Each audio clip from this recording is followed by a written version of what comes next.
This was just the paddock of the house that I owned. We did an extension in 2017 and went to the Ideal Home show where we met Spectrum. They were doing a show up there. I've done research before going looking at the product, at the Cero product with the minimal sight lines. The major factor that we had was that we're in the flood zone down here. The Great River Rouge just runs to the north of us here, within 100 metres. It has known to flood.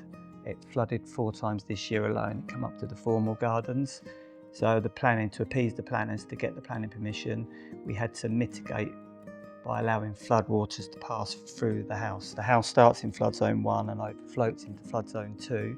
So to mitigate it, we've stilted the house so that water can run underneath it without it being displaced elsewhere.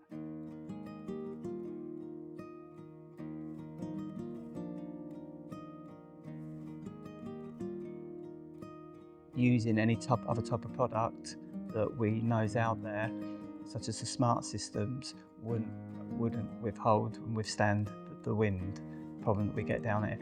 Also, it's to match the rest of the house, the quality that we've got, and also to picture the view that we've got, which we've managed to do on every window throughout the house.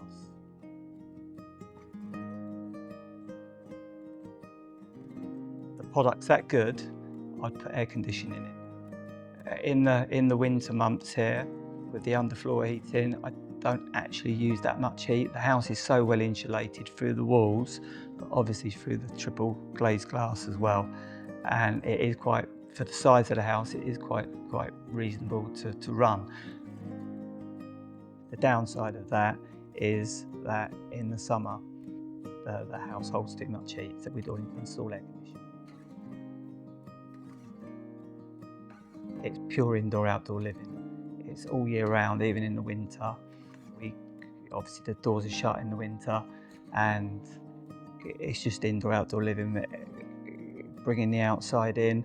Even the same upstairs, we go upstairs to our bedroom upstairs, which we've got a viewpoint, balconies. We never go out there, we don't need to. We just go up, we lie in bed, and the view it's a picture window.